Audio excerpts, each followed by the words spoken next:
નમસ્કાર, આપ જોઈ રહ્યા છો અંજની ન્યૂઝ નેટવર્ક અને આ છે અંજની ન્યૂઝ બુલેટિન આપનું બનાસ સમાચારો સાથે હું છું કલ્પેશ। એક નજર કરીએ આજના મુખ્ય સમાચારો પર।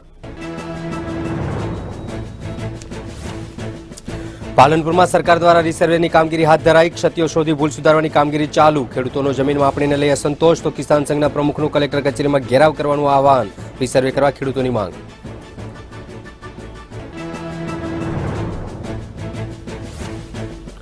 બનાસકાંઠાના ગોગાપુરામાં શૌચાલય કૌભાંડ, સરકારે બનાવેલા શૌચાલયો શોભાના ગાંઠિયા સમાન। શૌચાલયના આંકડા માત્ર કાગળો પર જ, આંતરિક વિવાદને લીધે લાભાર્થીઓ વંચિત, તલાટી પર ગામ લોકોનો ખાયકી કર્યાનો આક્ષેપ, મોટું કૌભાંડ આચર્યાની આશંકા।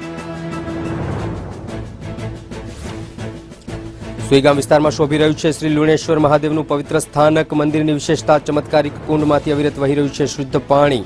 પાણી ચમત્કારિક હોવાનું લોકમાન્યતા, દર્શન માટે ભક્તોની જામે છે ભીડ।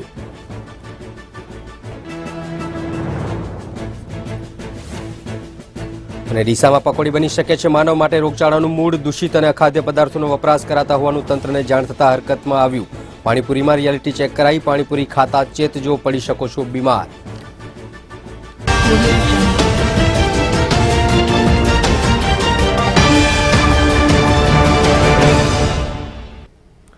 સમાચારો જોઈએ વિસ્તારથી। સરકાર દ્વારા રીસર્વે યોજના અમલમાં મૂકવામાં આવી છે, તેમાં ઘણી જ ગંભીર પ્રકારની ક્ષતિઓ રહી જવા પામી છે। રીસર્વેની ભૂલો સુધારવાની કામગીરી ચાલુ છે। રસ્તાનો ઉલ્લેખ નથી કરાયો, નામ ટ્રાન્સફર કરી ખુદના બદલે બીજા ખેડૂતનું નામ ચડી ગયું છે। તેનાથી ખેડૂતો મુશ્કેલીમાં મુકાયા છે। અધિકારીઓ સામે વારંવાર રજૂઆત કરતા પણ હજુ પણ કાચબાની ચાલે કાર્ય ચાલી રહ્યું છે। ક્યાંક તો કોઈકની જમીનનો ભાગ પણ કાપી જવાનું નુકસાન થઈ રહ્યું છે। આ બાબતે ખેડૂતોએ અધિકારીઓનો સંપર્ક કરતા અધિકારીઓએ નકશામાં મળતા ના હોવાના જવાબ આપ્યા હતા। સરકાર દ્વારા જે રીસર્વેની જે યોજના અમલમાં મૂકવામાં આવી હતી એના ભાગરૂપે હું વાત કરું તો બનાસકાંઠા જિલ્લામાં રીસર્વે કર્યા પછી ઘણી ક્ષતિઓ અને ઘણી ભૂલો ખેડૂતોને થઈ છે। કઈ જગ્યાએ રસ્તાના ઉકેલ કર્યો નથી, નાના રસ્તાઓ બિલકુલ બતાવવામાં આવ્યા નથી અને એકબીજાના નામમાં ટ્રાન્સફર ભૂલો થઈ છે। એકબીજા ખેડૂતોનું નામ બીજા ખેડૂતનું નામ ચડી ગયું છે। ઘણી ક્ષતિઓ થવા છતાં પણ અમે અહીંના અધિકારીને ઉપર રજૂઆત પણ કરેલી છે, વારંવાર રજૂઆત કરવામાં આવી છે, પરંતુ આ વિષયને બિલકુલ ધ્યાન ઉપર લેવામાં આવ્યો નથી અને ખેડૂત અત્યારે એને પીસાઈ રહ્યો છે। હવે એનાથી ધિરાણ લેવું હોય કે કોઈ પણ જગ્યાએ ઉતારા આવવા હોય તો એ ઉતારા નીકળતા નથી અને એ આગળનું કામ કરાવી શકતો નથી। તો અમારી એ વિનંતી છે કે આ અધિકારીઓને સરકાર એના પર દબાણ નથી કે શું છે કે અધિકારીઓ હજુ એક પણ તાલુકો રિઝર્વેશનમાં હજુ પૂરેપૂરો શક્ય બન્યો નથી। હજુ ઘણા પ્રશ્નો બાકી છે જે આના કારણે ખેડૂતો ખૂબ દીધામાં છે અને અમે તો એવું કહીએ છીએ કે આની રીસર્વે ફરી થવી જોઈએ અને ફરી એટલે કેવી રીતે કે ગામના સરપંચ, તલાટી અને ખેડૂત અને જે પહેલાં એક ખેતર માપતા હોય એ રીતે રીસર્વે થાય તો એનું સાચું માપ આવી શકે એમ છે। હા, અધ્ધરથી માપ્યું છે, એમાં ક્યારેય સાચું માપ આવે એમ નથી અને હજુ સમય જશે તો ખેડૂતો પરસ્પર એકબીજાને લડાય એવા પરિસ્થિતિ નિર્માણ થવા પામી રહી છે। સર્વેની જે કામગીરી થઈ છે ને એ ખૂબ ગલત થઈ છે, બિલકુલ ખોટા થયા છે। એકનું ખેતર કોને લખ્યું છે, કોનું ખેતર કોને લખ્યું છે, કોને વધી ગયું છે। આ બાબતે ખેડૂતોએ ફરી સર્વે કરવાની માંગ કરી હતી। ખેડૂતોએ કહ્યું કે અધિકારીઓની ભૂલે ખેડૂતોને નુકસાન વેઠવાનો વારો આવ્યો છે। રસ્તાઓનો ઉલ્લેખ સ્પષ્ટ ન હોવાનો તથા પોતાની જમીન માપણીમાં કપાઈ ગયાનું ખેડૂતોએ ભેગા મળી લેન્ડ રેકર્ડ વિભાગના ડિસ્ટ્રિક્ટ ઇન્સ્પેક્ટર એસી ગામેતીનો સંપર્ક કરતા તેમણે જણાવ્યું હતું કે અમારા દ્વારા રીસર્વેની કામગીરીમાં ક્ષતિઓ અને ભૂલો થઈ રહેલી છે, તેને સુધારવાની કામગીરી ચાલુ છે।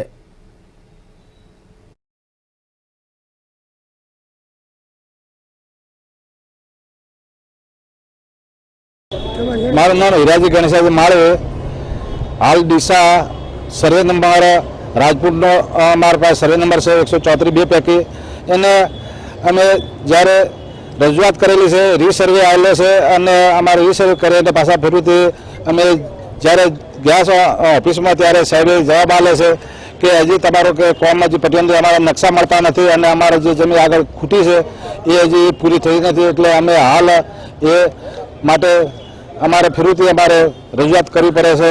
એ ખરેખર આ સરકારમાં સાંભળતું નથી એટલે આ રજૂઆત કરવી પડે છે. એ અમારે વ્યાજબી લાગતું નથી. કિસાન સંઘ યુવા ડીસા તાલુકાનો પ્રમુખ છું અને મારે અને અમારી આજુબાજુના બધા ખેડૂતો અને મારા ગામની અંદર મારા તાલુકાના ખેડૂતોમાં જમીન કોઈ ખેડૂતને વધી ગઈ છે, કોઈને ઓછી થઈ છે એનો કોઈ જવાબ આપતા નથી અને વધુ છે એ કોઈ બોલતા નથી. અને સરકારને અમે રજૂઆત કરે છે કે આ ખેડૂતને બિચારા ગરીબ છે અને જમીન 1 વીઘો છે ને 1 વીઘામાં તો અડધો વીઘો ઓછી થઈ જાય છે, છતાં સરકાર પાસે રજૂઆત કરવા છે કે બરાબર ઓકે છે કે અને ખેડૂતોને અમુક રસ્તાઓ નથી મળતા. ખેડૂતને જવું ક્યાંથી એ રસ્તાઓનું માર્ગદર્શન નથી, ખેડૂતોને રસ્તા બતાવવામાં આવ્યા નથી અને ખેડૂતો અંદર રસ્તાઓ માટે પણ લડાય છે. અને કાલ ઉઠીને મોટા ખેડૂતનું ધીંગાણું થશે, ખેડૂતો મરી જશે, ખેડૂતો કોર્ટ કચેરીમાં જશે. આ બધી જવાબદારી રીસર્વેની રહેશે, જેથી કરીને સરકાર શ્રી રીસર્વેમાં અમારા પ્રતિનિધિશ્રી વાત કરી એ પ્રમાણે રીસર્વે ખેતરે જઈને સ્થાનિક તલાટી, સરપંચ અને ખેડૂત પોતે જાતે ઊભો રહે અને રીસર્વે કરાવે તો અમારી વ્યાજબી માગણીને સ્વીકાર કરે સરકાર, એવી અમે ઈચ્છીએ છીએ. જય હિન્દ અસ્તુ. અધિકારીએ વધુમાં કહ્યું કે ખેડૂતની હાજરીમાં ફરી સર્વે કરી માપણી કરવાનું કામ શરૂ કરાયું છે. તો આ તરફ ખેડૂતો ભૂલો અને ક્ષતિઓ તંત્ર દ્વારા સુધારી પોતાને ન્યાય મળે તેના માટે રાહ જોઈને બેઠા છે.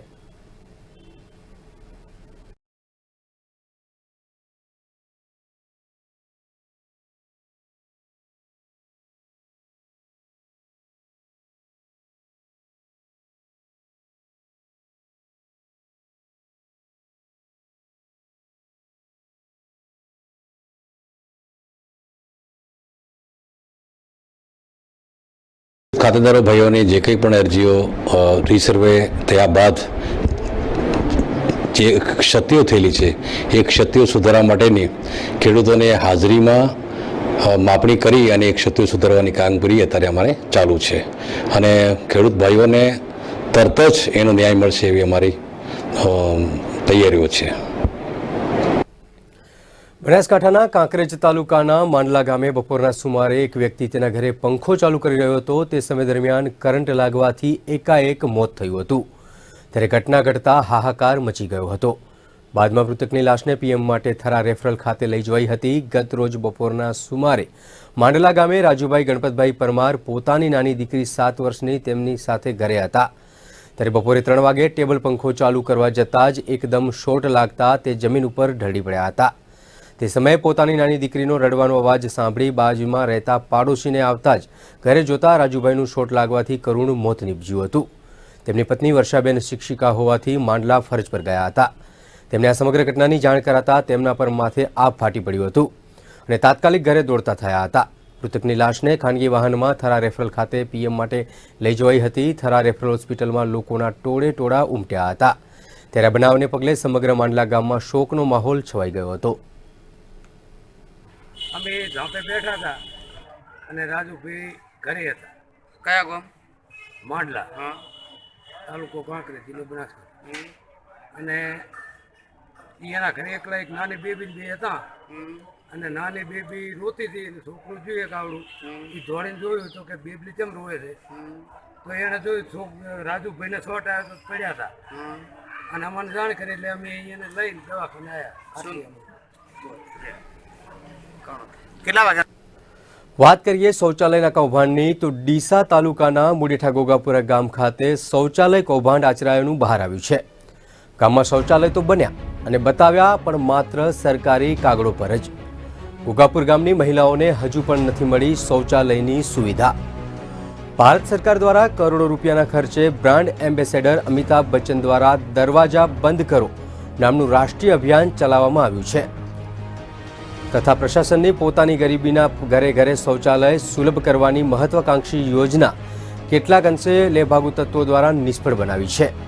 ડીસા તાલુકાના ગોગાપુરા અને મુડેઠા ગામે ગામ લોકોએ જાગૃત થઈ માહિતી અધિકાર દ્વારા માહિતી માંગી હતી. તેમાં સરકારી વિભાગના તલાટી દ્વારા આચરાયેલી ગેરરીતિ સામે આવી હતી. ગોગાપુરા ગામના શૌચાલયોમાં ક્યાંક તો શોષ કૂવા પણ બનાવ્યા નથી અને સરકારી ધારાધોરણો મુજબ શૌચાલય બનાવવામાં આવ્યા નથી. ક્યાંક છત કે દરવાજા ઉપલબ્ધ નથી તો ક્યાંક તો આખે આખા શૌચાલય માત્ર કાગળ ઉપર જ હોવાની હકીકત સામે આવી હતી.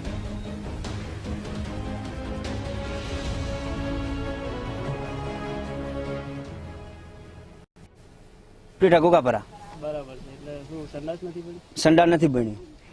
કાગળિયા આપેલા હતા પણ બન્યું નથી. પૈસા ઉપડી ગયા છે મારા. કેટલો સમય થયો કાગળ? 12 મહિના આસપાસ થઈ ગયું છે. બરાબર. તમે તપાસ કરી આગળ એટલે શું કીધું? યાદી પર ખબર પડી કે પૈસા ઉપડી જાય. અને તમને સંડાસ હજુ નથી? નથી બન્યું, કશું કોઈ નહીં. હું માહિતી માજી હતી, માહિતી ઉપર મને ખબર પડી. હું આ લઈને ફર્યો એક જ દાડો કે 20 થી 25 નોમ મળ્યા છે એવા કે એક કે સંડાસ બન્યું જ નથી. અધૂરા તો ચેટલાય છે, 50-200 તો અધૂરા પડ્યા છે હાલ. મેં ચેક કાંઈ કરો તમે તંત્ર બન્યા નથી હાલ. મેં કે 20-25 તમારે સાબુત અમે સહીઓ લીધી છે, એમાં ચૂંટણી કાર્ડ લીધા, આધાર કાર્ડ લીધા, એને બન્યા જ નથી. જોઈએ અહીંયા આવીને જુઓ, ચેક કરો રૂબરૂ આવીને. અધિકારીઓ શું કહેવા ઉપર અમે માહિતી માજી, માહિતી અમે 14-6 માજી હતી. અમારે લેટ મતલબ 1.5 મહિને માહિતી આલી, અમે પૂરી નથી આલી કે આ એક જ આલી છે આજે.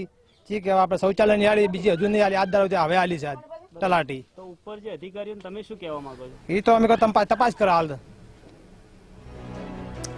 આ બાબતે ગ્રામ પંચાયત દ્વારા મોમાઈ સખી મંડળ ગોગાપુરાને કોન્ટ્રાક્ટ આપવામાં આવ્યો હતો. સમગ્ર હકીકતની પૂછપરછ કરતા ગામ મંત્રીને કરતા મંત્રીએ જણાવ્યું હતું કે વર્ષ 2016-17 પહેલા ફાળવાયેલા 200 તેમજ 400થી ઉપર શૌચાલયો મોમાઈ સખી મંડળે બનાવ્યા હતા. ગોગાપુરાના રહીશોના જણાવ્યા મુજબ સરપંચ ચેહાજી કપૂરજી રાઠોડ અને ત્યાંના તલાટી અશ્વિન પરમાર દ્વારા આ યોજનાના લાભાર્થીઓને લાભ ના પહોંચાડી બારોબાર રૂપિયાની કટકી કરી લીધી હોવાની વાત બહાર આવી હતી. અંજની ન્યૂઝની ટીમ દ્વારા સમગ્ર હકીકતની ઝીણવટથી 0 ગ્રાઉન્ડ લેવલથી તપાસ કરતા આ સમગ્ર કૌભાંડ છતું થયું હતું અને વંચિત લાભાર્થીઓએ પોતાનો રોષ સરપંચ તથા તલાટી પર ઠાલવી જણાવ્યું હતું કે આ મામલાની ગંભીરપણે તંત્ર તપાસ કરાવે અને આ કાર્યમાં દોષી કસૂરવારોને સજા ફટકારવામાં આવે. અંજની ન્યૂઝે આ મામલે તલાટી અશ્વિન પરમારની રૂબરૂ મુલાકાત લેતા ગ્રામ પંચાયત ખાતે તેમની નજીક રહેલા ઈસમે તમારાથી થાય તે કરી લેજો કહી તલાટીનો બચાવ કરવાનો પ્રયત્ન કર્યો હતો. શૌચાલયના અભાવે વંચિત લાભાર્થીઓએ આજ સુધી પણ શૌચાલયની સુવિધા ના મળતા પરિવારની બહેન દીકરી તેમજ વૃદ્ધોને ખૂબ શરમજનક સ્થિતિમાં મુકાવવું પડી રહ્યું છે. બહાર ખુલ્લામાં જ શૌચ કરવા જવા મજબૂર બનવું પડ્યું છે.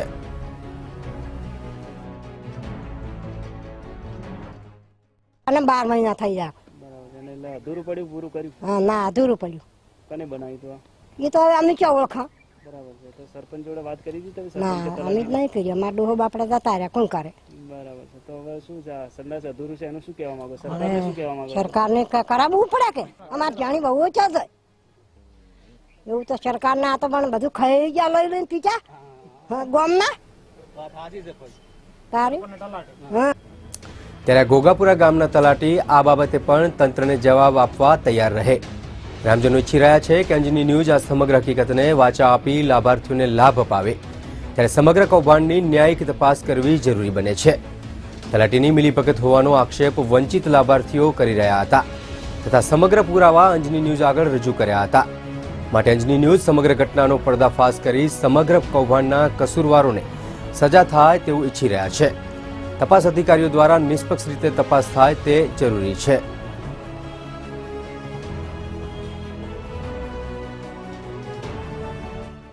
અમારે પહેલો જો દલગત છે કેશ ડોલની 750 રેશન કાર્ડ ધરાવતા 66 જણાનું વિતરણ કર્યું, બતાવ્યું. એમાં ખોટું બતાવ્યું છે. અને ટીડિયા સાહેબ એમ બોલ્યા હતા કે અમાને સંચાલયનો જે ફોર્મ કેશ ડોલનું ફોર્મ ભરવાનું એના અમે પાસ કર્યા પૈસા અને બાકીના પૈસા અમે પાસ કર્યા નથી. તો તલાટી પેલા ટીડિયા સાહેબ એવું કે અમને એક કોંગ્રેસ તાલુકાની અંદરમાં કે બનાસકાંઠા જિલ્લાની અંદરમાં એક એવો પુરાવો આલે કે કેશ ડોલની અંદરમાં ફોર્મ ભરાણું, એવો એક અમને જવાબ આપે ન કે પછી અમારી કેશ ડોલ 700 જણીની એરિયા આપી, એવો અમે કહેવા માંગે છે. બરાબર. અને આજની દાડે સંડાસો તો બધા અધૂરું જ પડ્યા છે. એમાં તમે પણ તાત્કાલિક તંત્ર મિલીને અમારા સંડાસો બધા તપાસ કરો ન કે અમારે આગળ વધવાનું કોશિશ છે એવું અમે કહેશો તમને. આમાં તો જવાબદાર કોણ છે? તમે કોના જવાબદાર ગણો? અમે આ તલાટીના અને ટીડિયા સાહેબના. પબ્લિક સારું લડે છે, બરોબર. તે છતાં અમે આ જે માહિતી માગી એના ઉપર મને ખ્યાલ આવ્યો કે આની અંદર આટલો ભ્રષ્ટાચાર થયેલ છે, બરોબર. પછી અમે એક જ દાડો ફર્યા છે, એની અંદર અમને આટલી માહિતી મળી કે આટલા સંડાસ બાકી છે, આટલા, કારણ કે અમુકને તો પૈસા ઉપડી ગયા છે, સંડાસ નથી બન્યા, બરોબર. અને અધૂરા પડ્યા છે. આવો અમે એક દાડો ફર્યા તો આગળ ફરો તો અમે કેટલું મળે એમ મૂકું છું. તો અમારું કોઈ ઓબલ્યું નથી. તાલુકા અશ્કરે અમે આ જે તે માહિતી માગી એના ઉપર મને ખ્યાલ આવ્યો એટલે અમે આ કામ કરવા મળ્યા છીએ. સરકારને શું કહેવા માંગો છો? સરકારને એવું કહેવા માંગે છે કે સર આવો ને આવો ભ્રષ્ટાચાર થાય આગળ તો દુનિયામાં વધે જ શું પડશે. બરોબર, આ ભ્રષ્ટાચાર થવો જ વાંચો હોય એવી અમારી જવાબદારી છે. નમ્ર વિનંતી. ગોગાપુરા પંચાયતમાં શૌચાલય બનાવ્યા છે, એમાં કોઈ બી જગ્યાએ હાથસો ઈટીઓ નાખી નથી. અંદર કુવાની અંદર હાથસો ઈટીઓ નથી નાખી. 80 ઢેબાઓની વપરાશ કરી છે. માથે સિન્ટેક્સ ટાંકું પણ મૂકવામાં આવ્યું નથી. 7 ફૂટ પાઇપ મૂકવામાં નથી આવી. અથવા આ ગોગાપુરા પંચાયતમાં ભારે ભયંકર ભ્રષ્ટાચાર સરપંચ તલાટી અથવા કરી રહ્યા છે અને અમારા ઉપર અથવા ફરિયાદ કરી 4 માણસો ઉપર, સોમાજી સાલજી, અજીતજી ગમનજી, વિષ્ણુજી શિવાજી, ભાઉજી હેમજી, આ 4 જણા માથે રાજા થઈને સરપંચે ફરિયાદ કરી મારી માથે. આસેડાના નાઈ સમાજના મહાન સંત શિરોમણી પરમ પૂજ્ય સંત શ્રી ડાયારામ બાપુ બ્રહ્મલીન થયા હતા. તેથી નાઈ સમાજમાં શોકની લાગણી છવાઈ હતી. ગઈકાલે ગુરુ પૂર્ણિમા હતી. શિષ્યોને જીવન જીવવાની શીખ આપી આશીર્વાદ આપનાર ગુરુજી બ્રહ્મલીન થતાં શિષ્યોમાં ઘેરા શોકની લાગણી પ્રસરી ગઈ હતી. ગુરુ પૂર્ણિમાના ચાંદને રાત્રે ગ્રહણ લાગ્યું હતું. તે જ રીતે પરમ પૂજ્ય શ્રી ડાયારામ મહારાજ રામદ્વારે જતા તેમના શિષ્યોને પણ ગ્રહણ લાગ્યું હોય તેવો માહોલ થઈ ગયો હતો. તે છતાં પણ તેમણે આવી પવિત્ર આત્માની બેન્ડ બાજા પર વાજતા ગાજતા તેમની અંતિમ યાત્રા પાલખી દ્વારા યોજી હતી. શ્રી પરમ પૂજ્ય ડાયારામ મહારાજને અસુરભીની વિદાય આપવામાં આવી હતી. સંત શિરોમણી પરમ પૂજ્ય સંત શ્રી ડાયારામ સાહેબ આજરોજ આ લોક મૂકી બ્રહ્મલીન થયા. તે નિમિત્તે પ્રથમવાર સમસ્ત નાઈ સમાજ ભક્ત મંડળ તેમજ સમગ્ર આસેડા ગ્રામજનો દ્વારા આ પુણ્યશાળી આત્માને વાજતે ગાજતે ભવ્ય પાલખી યાત્રા નીકાળવામાં આવી હતી. આ યાત્રામાં નાઈ સમાજના સમગ્ર ગ્રામજનો લાખો હજારોની સંખ્યામાં જોડાયા હતા.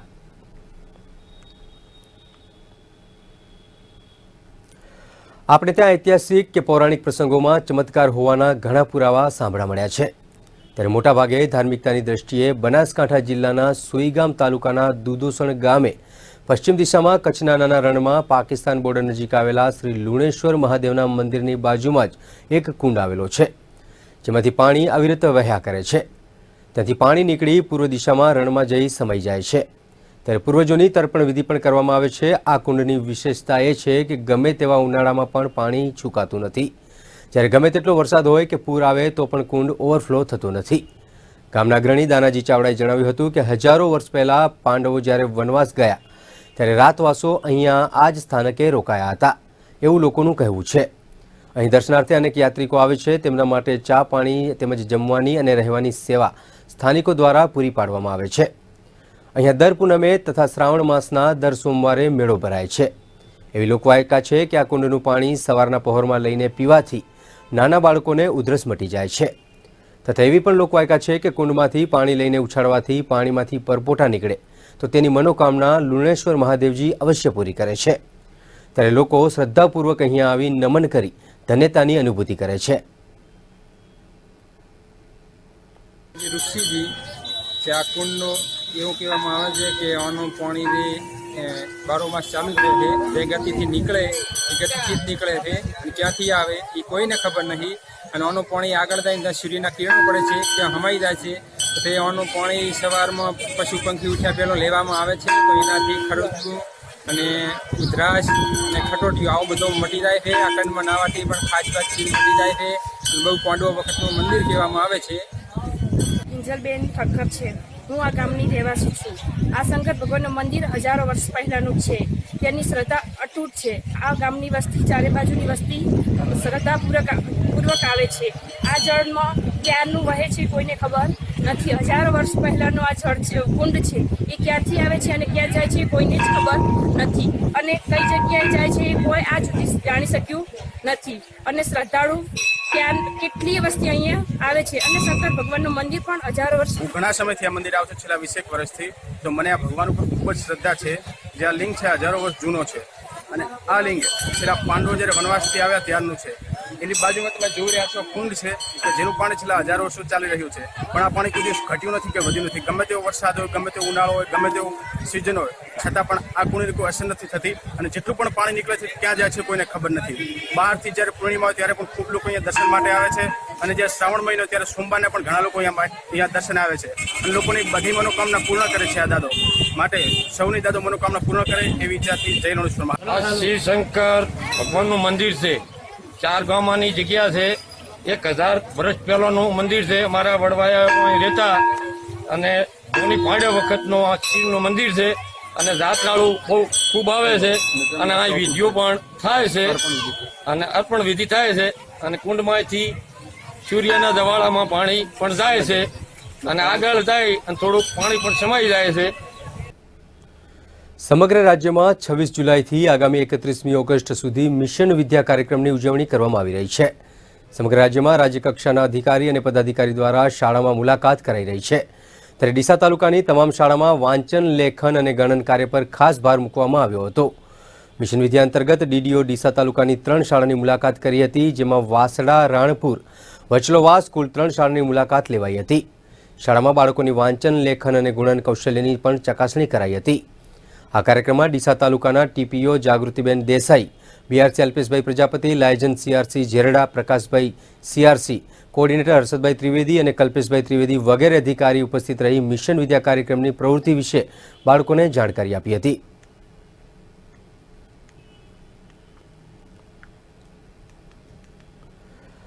અંબાજીમાં એક સંત પોતાની સગી ભત્રીજીને ભગાડી ગયાનો આક્ષેપ લાગતા સમગ્ર સંત સમાજમાં હાહાકાર મચી જવા પામ્યો છે. આ આક્ષેપ ખુદ છોકરીના માતા પિતાએ જ લગાવ્યો છે.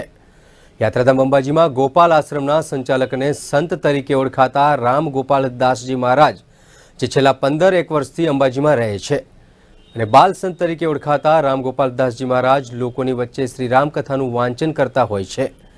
ત્યારે આજે તેમના સામે સગી ભત્રીજીને ભગાડી જવાનો આક્ષેપ છોકરીના માતા પિતાએ કર્યો છે. જોકે આ છોકરી બીજી કોઈ નહીં પણ સંત તરીકે ઓળખાતા રામ ગોપાલદાસજીના સગા નાના ભાઈ દીનદયાલની દીકરી છે, જે લાંબા સમયથી અંબાજી ખાતે આ ગોપાલ આશ્રમમાં સેવા પૂજા કરતી હતી. પણ આ દીકરી પુખ્ત વયની થતાં તેના માતા પિતાએ તેને પરણાવવા માટે અંબાજીથી પોતાના વતન ગોરખપુર લઈ જવા માંગતા હતા. ત્યારે તેઓ અચાનક અંબાજી પહોંચી પોતાની દીકરીને લેવા ગોપાલ આશ્રમ પહોંચ્યા, પણ ત્યાં તાળા જોતા તેમને મોટી શંકા ઉપજી અને પોતાની દીકરીને રામ ગોપાલદાસ મહારાજ તેને ભગાડી ગયા હોવાનો આક્ષેપ તેના માતા પિતાએ કર્યો. આશ્રમમાં કોઈ જ જોવા ન મળતા ભારે આક્રોશ સાથે રોકકળ કર્યું હતું અને મારે મારી દીકરી જોઈએ છે તેવો પોકાર પણ કર્યો હતો.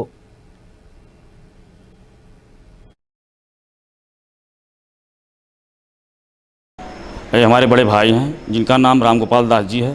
मैंने अपनी बेटी को इनकी सेवा के लिए 2-4 साल के पहले दे दिया था और उन्होंने कहा कि जब तुम्हारी बच्ची ले जाना चाहो तब ले जा सकते हो. मैंने 4 साल के बाद 2 बार बीच में आया, नहीं जाने दिया. मैं फिर उसकी लग्न देखा था. लग्न देखने के बाद जब लेने आए तो पता नहीं ताला बंद कर कहाँ फरार हो गए और फ़ोन लगाते हैं तो फ़ोन नहीं रिसीव कर रहे हैं.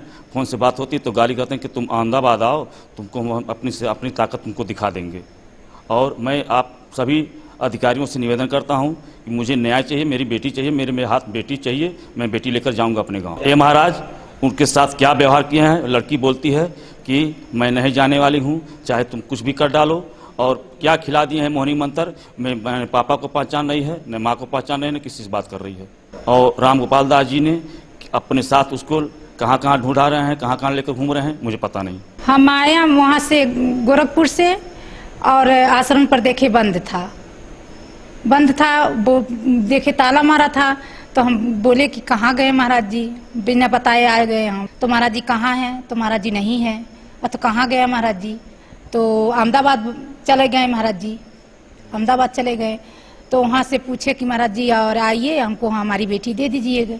तो बोल रहे हैं कि आप आइए अहमदाबाद आइए, अपना बेटी ले जाइए. हम कहें कि हम नहीं आएंगे अहमदाबाद, आप अंबाजी में लेकर आइए, हम लेकर जाएंगे, हमारे हाथ में पहुंचा देंगे, हम लेके चले जाएंगे. हम आपकी रोटी नहीं खाएंगे, हमको हमारी बेटी चाहिए. गाली दिए थे वो टोपी वाले महाराज जी के बैठा कर.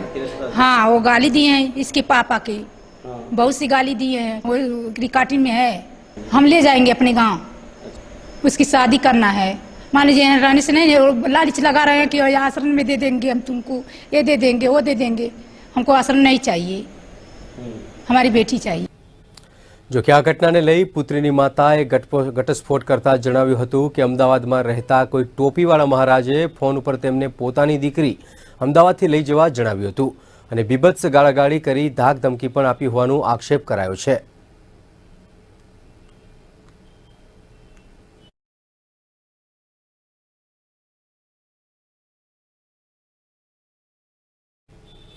જોકે આ સમગ્ર ઘટના બનતા ગોપાલ આશ્રમના સંચાલક ગોપાલદાસ મહારાજ વહેલી સવારે જ અંબાજી પોતાની ભત્રીજી શશિકલાને લઈ અંબાજી દોડી આવ્યા હતા અને પોતે નિર્દોષ હોય તેમ જણાવી કહ્યું હતું કે હું કોઈ છોકરીને લઈને ભાગ્યો નથી, પણ મારી ભત્રીજી આશ્રમમાં એકલી હતી અને મારે બહાર જવાનું થયું હતું. તેની ઈચ્છાથી જ તેણીને અમદાવાદ ફરવા માટે લઈ ગયો હતો. તે મારી દીકરી સમાન છે. એટલું જ નહીં, આ બાબતને પુત્રી શશિકલા જે રાજગોપાલદાસજી મહારાજ સાથે ફરવા ગઈ હતી તેણીએ પણ આ બાબતને નકારી પોતે રામગોપાલદાસ મહારાજ સાથે અંબાજી ખાતે રહેવા જણાવ્યું હતું અને મારા માતા પિતા મરી ગયા છે અને હું જિંદગીભર અંબાજીના આશ્રમમાં જ રહીશ તેમ જણાવી રહી છે. कि हम जा रहे थे अहमदाबाद घूमने के लिए, सेकंड गाड़ी लिया था तो अहमदाबाद रथ यात्रा पे जा नहीं पाया तो महाराज जी हमारे मित्र हैं, बोले कि राम गोपाल तुम आ जाओ अहमदाबाद, गुरु पूर्णिमा इस बार वहाँ करेंगे, अहमदाबाद रहेंगे और फिर वहाँ से 2-4 दिन रहना, फिर द्वारिका चलेंगे, ध्वजा चढ़ाना है. तो हमको बहुत खुशी हुई कि चलो घूमने जाना है.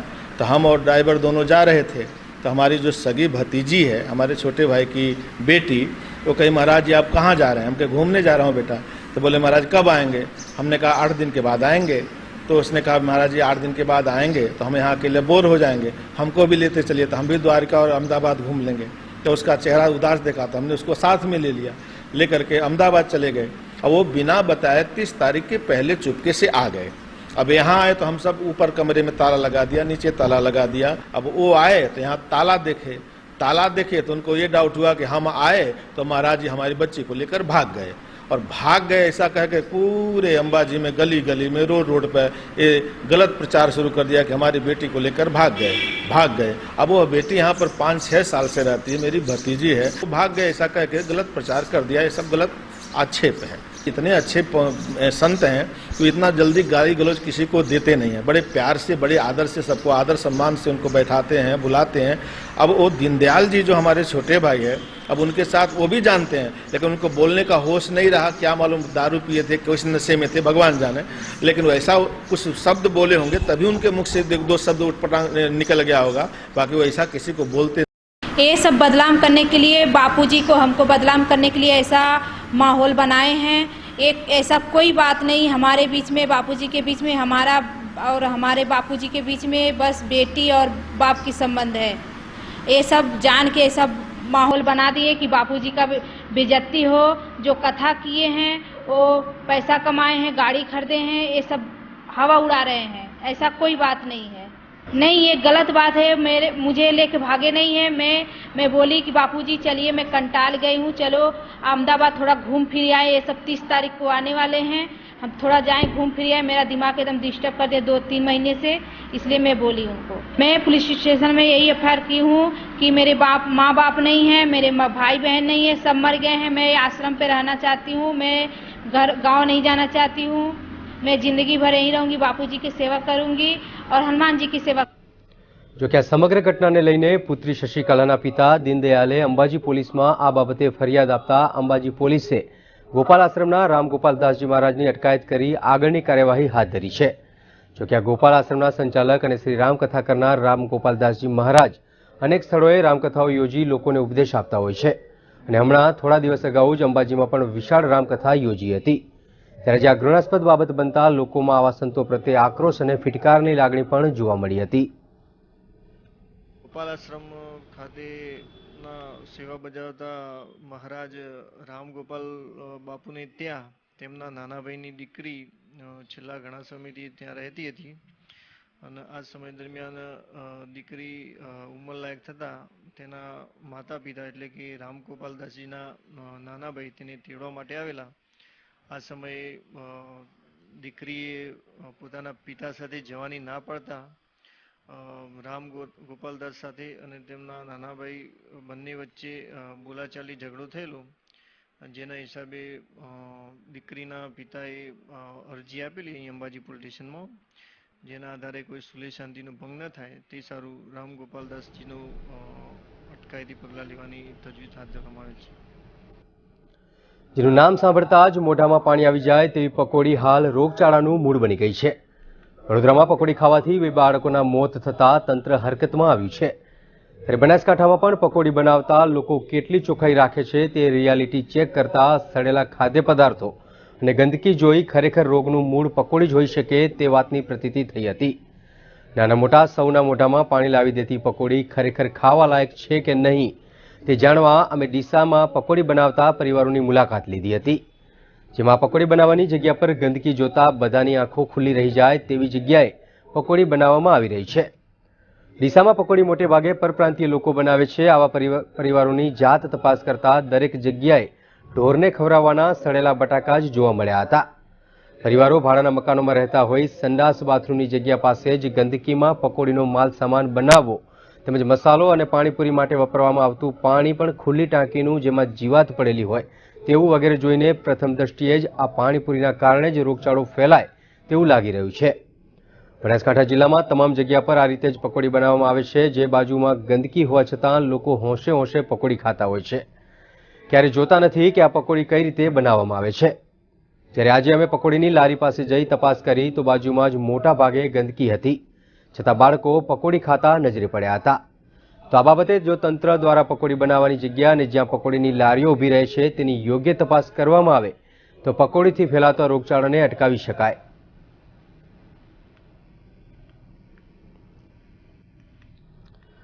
અવિરત જળધારાની વાવ પર બિરાજે છે પૌરાણિક અમરનાથ મહાદેવ। અમીરગઢથી 8 કિલોમીટરના અંતરે આવેલા રાજસ્થાનના માવલ ગામ નજીક પૌરાણિક અને ઐતિહાસિક અમરનાથ મહાદેવના પવિત્ર ધામે પ્રતિદિન હજારોની સંખ્યામાં શીશ નમાવા શ્રદ્ધાળુઓ ઉમટી ધન્યતા અનુભવે છે। કહેવાય છે કે સતયુગમાં આબુ રોડથી બલરામ સુધીની ચંદ્રાવતી નગરી પથરાયેલી હતી, જે સમય ઉથલપાથલ થતાં નગરી જમીનમાં સમાઈ ગઈ હતી। સતયુગમાં ચંદ્રાવતી નગરીમાં 999 સવાર સાંજ આરતી સમયે એક સાથે ઝાલરો વાગતી હોવાથી વાતાવરણ ભક્તિમય બની જતું હતું। એવું પણ કહેવાય છે કે વર્ષો અગાઉ એક મહારાજને સપનામાં આવતા ખોદકામ દરમિયાન શિવ પાર્વતીની મૂર્તિ અને નદી નાગ સહિતની મૂર્તિઓ મળી આવી હતી। ત્યારબાદ મંદિર બનાવવામાં આવ્યું હતું। બાદમાં શ્રદ્ધાળુઓની આસ્થા સમાન બનેલા આ પવિત્ર સ્થળે દર્શનાર્થીઓનો ઘસારો વધતા વિકાસ થવા લાગ્યો।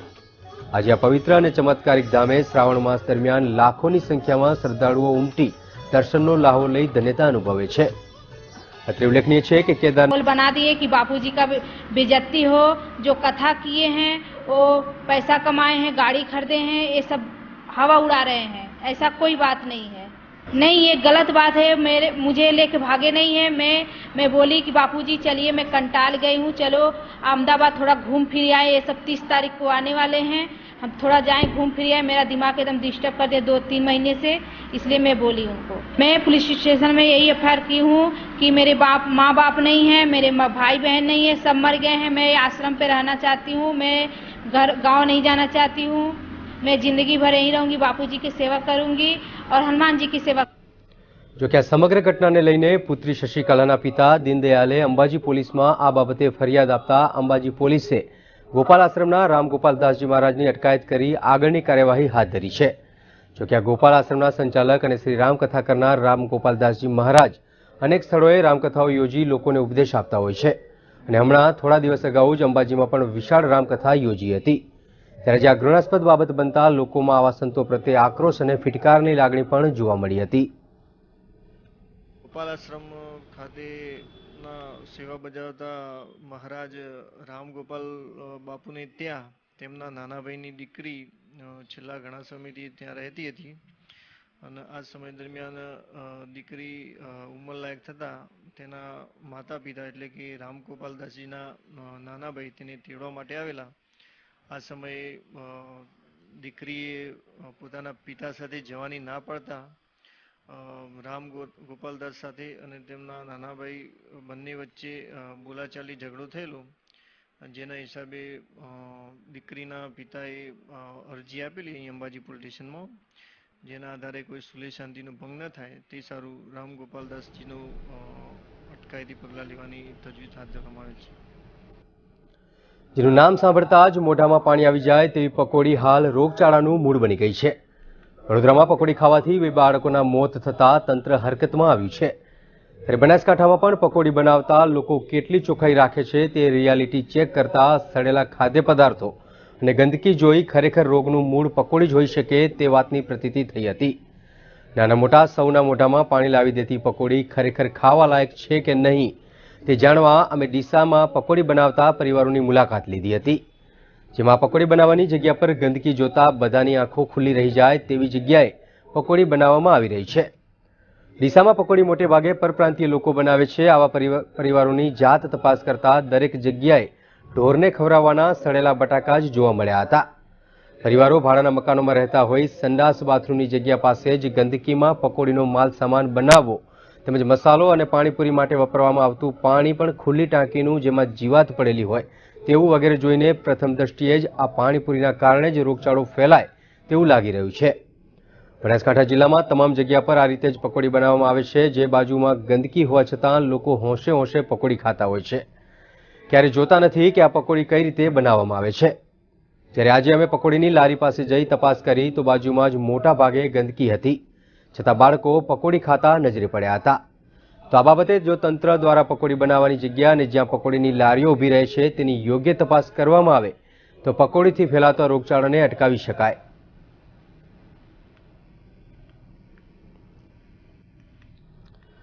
અવિરત જળધારાની વાવ પર બિરાજે છે